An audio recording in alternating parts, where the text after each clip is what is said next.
You've heard it over and over again in this channel. If a company is willing to take on Uber and Lyft in a city, let's talk Minneapolis.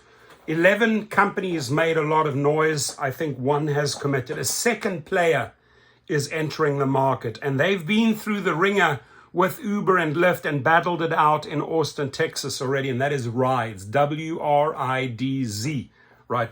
These are the type of companies that we need to show loyalty to, right? Because they're willing to take on the big boys and they deserve our muscle. And the same I can say for WRIDZ, right? Like WRIDZ in San Francisco. Look them up, download the app, start looking into those new companies that are actually registered and willing to take on the companies. Not the ones that are quacking and talking, but the ones that are actually willing to go out there, bust open a market and get your support. And very important, do your research online about that company, right? Because we had a complete dud years ago called Trip, T-R-Y-P, a disaster, scamming over many drivers out there, right? So you got to do your research. Some charge money, some are subscription based, some have a higher split.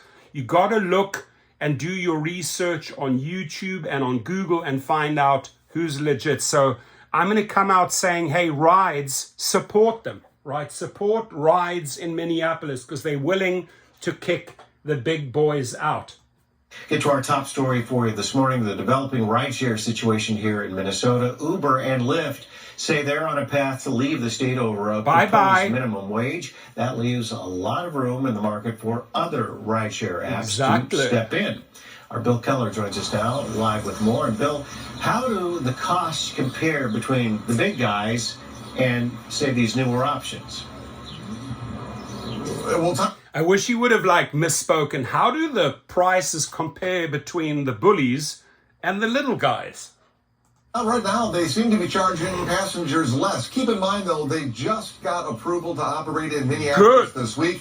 They have gotten hundreds of applications, but have only been able to clear a handful of drivers through the necessary drug test and background checks. But as of this morning, yes, Minnesota has a new option. There is another rideshare app called WRIDZ. Note, it starts with a W, ends with a Z, but it is giving passengers another option. It's a Texas-based company that was created after Uber and Lyft pulled out of Austin in 2016, only to return a year later. WRIDZ currently operating in 9 states and says it is ready to comply with the city's new rideshare rates. The biggest difference for the drivers anyways is they don't take money from each ride taken.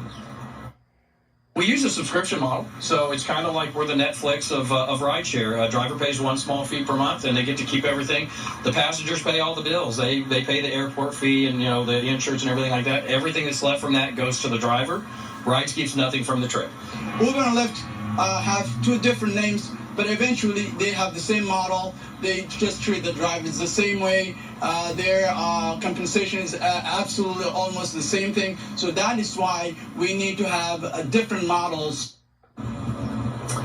Now, to see how this new service compares price-wise, we've downloaded the WRIDZ app, which said that a ride from the airport to Target Center in downtown Minneapolis would cost just over $20. Now, that's $5 less than Uber and nearly... So 29, almost $30 on Lyft, 26 bucks on Uber, and $20.26 on WRIDZ. And if riders have this app downloaded, they can quickly check, and obviously they'll go, because here they're saving a full $10, right? No brainer, riders, no brainer, passengers, no brainer, drivers. $10 cheaper than Lyft. After passing the increased minimum rate, which has not gone into effect, the city of Minneapolis has already pushed back that start date from May to July 1st. Meanwhile, there is a statewide rideshare bill still making its way through the House and Senate, but lawmakers are running out of time. Uber and Lyft have said they will leave the entire state if those wages become law. In fact, city leaders are now already considering shrinking the rate increase they passed before it even goes into effect. Next week, the full city council expected to review an amended ordinance. It would lower the required minimum rate from $1.40 to just $1.28 per mile, although still an increase of what those Uber and Lyft drivers are making now, but those two companies say it's still too high. Tom, clearly those threats they have made to leave has already been successful in tamping down efforts to increase pay for those rideshare drivers, but an interesting, different, unique model here. As he explains, like Netflix, you don't come out of the money doesn't come out of the fare. It's a subscription. Right. So it's a subscription, and there's a couple of other players that do subscriptions. Don't want to give them all the credit in the world because many are actually operating without a license, right?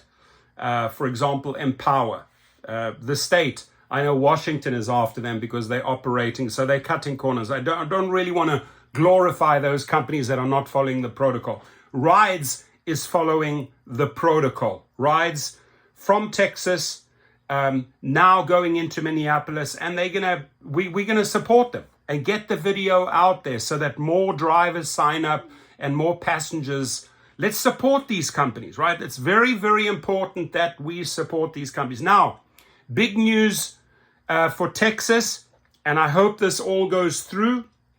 There is a 1.4 million square foot building in Texas, which is getting a lot of revitalizing cash revitalization. They've done that with downtown LA. They're doing it. This team has done it with Detroit. I met with Texas senators on the weekend up in Yosemite.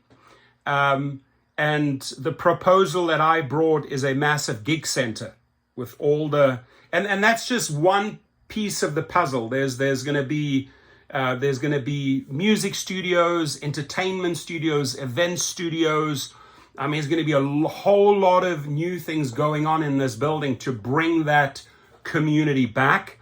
But I put in the proposal for a gig center, which will also serve as an inspection spot for drives who are going to go in, get inspected, go out. But it's going to be, I'm going to release more information about that, and that will take place in Houston, Texas. I have a lot of good contacts and political contacts in Houston, Texas. So that's moving forward, at least in the right direction, which is a great thing, and I'll keep you posted on that. But let's support WRIDZ. How do they spell that? WRIDZ. Go download the app as a driver and share this information so we can start educating as many passengers and riders, right? The end goal here is to start squeezing the big guys, right? So that they also have to lower their rates, so that they also have to pay more to drivers.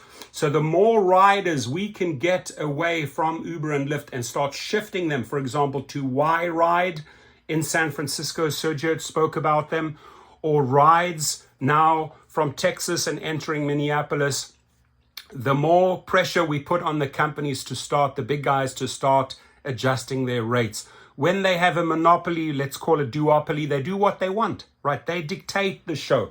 And we need to bust that formula up, bust it up with algorithm busting, and bust it up by supporting the small guy and lifting the small guy up and getting more app downloads on the rider side and the driver side for these new companies like WRIDZ, WRIDZ. Have a great day. Thank you.